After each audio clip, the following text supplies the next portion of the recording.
During the 1990s, the LAPD's crash unit became the most feared anti-gang squad with a reputation for taking the fight to some of Los Angeles's most violent street gangs. But things came crashing down when the officers assigned to the Rampart Division's elite unit weren't just bending the rules. They were accused of becoming criminals themselves. The LAPD deals with another scandal. Known as the Rampart Scandal, more than 70 officers were implicated in one of the biggest police corruption scandals in American history, with allegations of police brutality, planted evidence, perjury, drug dealing, theft, and armed bank robbery. And the entire case began with 6 pounds of cocaine vanishing from an evidence room. In early 1998, LAPD investigators auditing the room discovered that missing cocaine worth $800,000 had been signed out using fraudulent paperwork, but the handwriting on the documents matched one of their own, Crash Officer Rafael Perez. When detectives arrested Perez, he looked at them and asked one unexpected question. "Is this about the bank robbery?" Investigators hadn't mentioned any bank robbery, and the case blew open. Less than a year earlier, in November 1997, an armed robber walked into a Bank of America branch in Los Angeles and walked out with $722,000 in cash. After weeks of investigation, police arrested the man they believed had planned the entire heist, LAPD officer David Mack, another member of the Rampart crash unit. Mack was sentenced to more than 14 years in federal prison, but refused to reveal where the money had gone. Even while serving his sentence, fellow inmates later claimed Mack boasted that he'd become a millionaire once he was released. Now detectives had one crash officer convicted of robbing a bank and another accused of stealing cocaine from the department's own evidence room. As investigators closed in, Perez, who was also accused of being a member of the Bloods, cut a deal. Over the next 9 months, he gave more than 4,000 pages of sworn testimony, claiming the crash unit had effectively become a gang, complete with skull and cowboy hat tattoos surrounded by the infamous dead man's hand of aces and eights. He alleged that officers routinely planted evidence, fabricated police reports, lied under oath, and beat suspects in custody.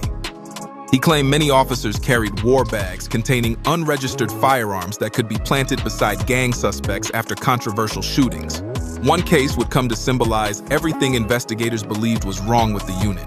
In October 1996, gang member Javier Ovando was shot by Perez and fellow crash officer Nino Durden, who claimed Ovando had opened fire first. Based largely on their testimony, Ovando was convicted and sentenced to 23 years in prison. But Perez admitted it had all been fabricated. Ovando had been unarmed. After shooting him, Perez and Durden planted a rifle beside his body before writing reports and testifying under oath. The conviction was overturned and Ovando was released.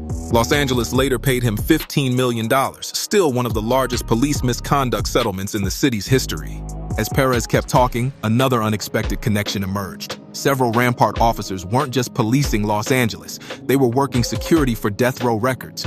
Investigators discovered that rap mogul Suge Knight had hired off-duty officers including Kevin Gaines, Mack, Perez, and Nino Durden as personal security. The revelation suddenly linked the scandal to one of hip-hop's biggest unsolved mysteries, the murder of the notorious B.I.G. Hi, I'm John Norris with an MTV News breaking story. We're outside of Peterson's Automotive Museum in Los Angeles, where the 24-year-old rap artist known as Notorious B.I.G., Christopher Wallace, was shot early Sunday morning and later died of gunshot wounds at nearby Cedars-Sinai Medical Center. Former Detective Russell Poole became convinced the corrupt cops had knowledge of or involvement in the 1997 murder.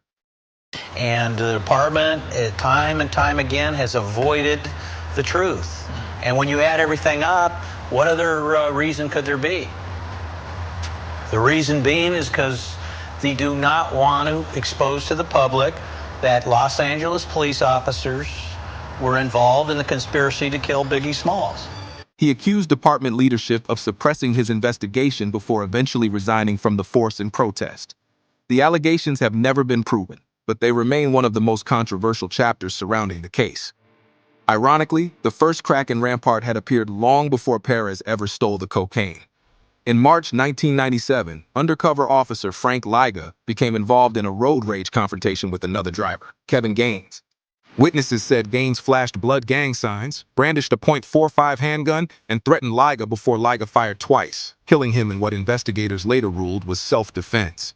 As detectives examined Gaines's life, They discovered a police officer living far beyond his salary.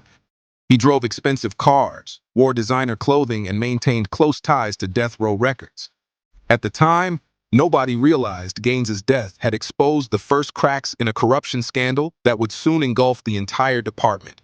And by the time the investigation finally ended, the damage was impossible to ignore. More than 70 officers had been implicated. 106 convictions were overturned. Over 140 civil lawsuits were filed, costing Los Angeles roughly $125 million. The Rampart scandal didn't just expose corrupt officers. It exposed an entire culture where some of the very people sworn to protect the city had allegedly become just as dangerous as the criminals they were chasing.